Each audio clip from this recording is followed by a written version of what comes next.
हनुमान जी की आराधना करने वाले भक्त को अष्ट सिद्धियां सहज ही प्राप्त हो जाती हैं। आइए जानते हैं अष्ट सिद्धियों के बारे में। पहली सिद्धि है अड़िमा।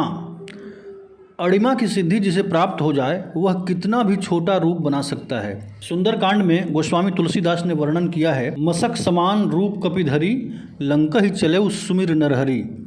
अर्थात मच्छर का रूप धारण करके बजरंग बली लंका में प्रवेश किए। इस सिद्धि को अड़िमा कहते हैं। दूसरी सिद्धि है महिमा।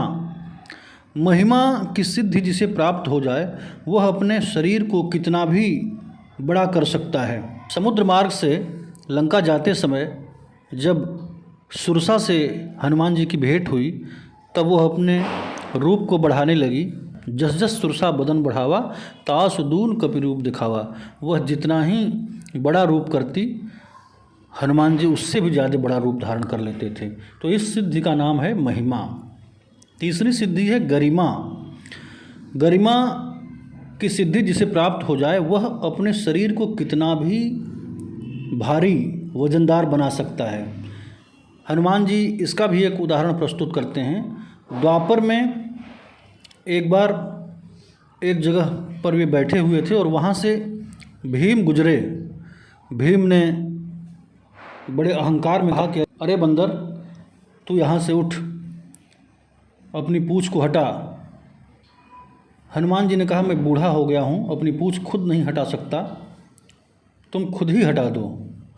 भीम ने बहुत कोशिश की लेकिन उस पूँछ को हिला भी नहीं सके। तब हनुमान जी ने उन्हें अपना दर्शन दिया और भीम ने समझा कि ये स्वयं बजरंग बली हैं। तीसरी सिद्धि का नाम है लघिमा। लघिमा की सिद्धि जिसे प्राप्त हो जाए वह अपने शरीर को कितना भी हल्का कर सकता है। जैसे हनुमान जी महाराज बाल समय रवि भक्ष लियो, अपने शरीर को अत्यंत हल्का करके बाल रूप में ही सूर्य को फल समझ निगल रहे थे।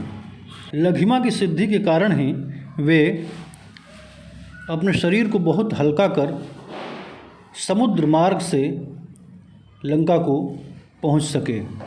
पांचवी सिद्धि का नाम है प्राप्ति। प्राप्ति सिद्धि जिसे हो जाए उसे वांछित पदार्थ मिल जाता है। जैसे सीता की खोज में हनुमान जी सफल हुए। चारों दिशा में वानर गए थे लेकिन हनुमान जी ही सीता की खोज करने में सफल हुए। तो प्राप्ति की सिद्धि जिसे हो जाए वह मनोवांछित पदार्थ को पा सकता है। छठी सिद्धि का नाम प्रकाम्य है। हनुमान जी अशोक वाटिका में इसका प्रमाण देते हैं। माँ जानकी जब त्रिजटा से बोलती हैं, तजौ देह करु बेग उपाई, दुसह बिरहु अब नहीं सही जाई, आन काठ रचिता बनाई, मातु अनल पुनि देहि लगाई, सत्य करहि मम प्रीत सयानी, सुने को श्रवण सूल संबानी, सुनत बचन पद गही समझायसी, प्रभु प्रताप बल सुज सुनाईसी, निशि न अनल मिल सुन सुकुमारी, इसका ही सोनिज भवन सिधारी। त्रिजटा ने कहा रात में अग्नि नहीं मिलेगी और वो चली गई। हनुमान जी अशोक वृक्ष पर बैठे हुए ये बातें सुन रहे थे और उन्होंने मुद्रिका गिराया और चकित चिदो मुद्री पहचानी, हरस विषाद हृदय कुलानी, जीत को सकई अजय रघुराई, माया ते सृच नहीं जाई, सीता मन विचार करना ना, मधुर वचन बोले हनुमाना, रामचंद्र गुण बरने लागा, सुनते ही सीता कर दुख भागा। हनुमान जी सीता जी के मन की बात जान गए और उन्हें भगवान रामचंद्र के गुणों का वर्णन करके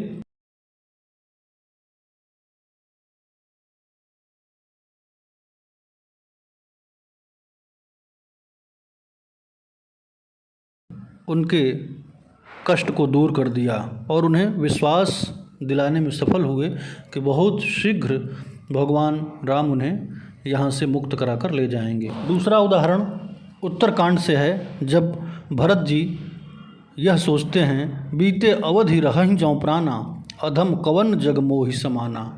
अगर समय बीतने के बाद भी भगवान राम नहीं आते हैं तो मैं इस शरीर को त्याग दूंगा। तब वहाँ ब्राह्मण वेश में हनुमान जी पहुँचते हैं और कहते हैं, रघुकुल तिलक सुजन सुखदाता, आयु कुशल देव मुनित्राता, रिपुरन जीत सुजस सुर गावत, सीता सहित अनुज प्रभु आवत। और यह सुन करके भरत जी हर्षित हो जाते हैं। तो प्रकाम्य सिद्धि होने से कोई भी व्यक्ति किसी व्यक्ति के मन की बात जान सकता है। 7वीं सिद्धि है ईशित्व।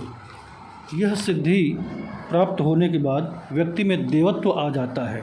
हनुमान जी के बारे में कहा गया है, चारों युग प्रताप तुम्हारा है प्रसिद्ध जगत उजियारा। हनुमान जी का प्रताप चारों युगों में था। अगर व्यक्ति को यह सिद्धि प्राप्त हो जाती है तो उसका प्रभुत्व पूरे संसार में छा जाता है। 8वीं सिद्धि है वशीत्व अर्थात वशीकरण। वशीकरण अर्थात किसी को अपने बस में कर लेना। हनुमान जी ने भूत प्रेतों को अपने बस में कर रखा है। हनुमान चालीसा में एक चौपाई है, भूत पिशाच निकट नहीं आवे, महावीर जब नाम सुनावे। सुमिरि पवन सुत पावन नामो, अपने बस करी राखे रामो। अर्थात भगवान श्री राम के नाम का सुमिरन करते हुए हनुमान जी ने उन्हें अपने बस में कर रखा है। हनुमान जी की आराधना करने से मनुष्य को ये 8 सिद्धियां सहज ही प्राप्त हो जाती हैं।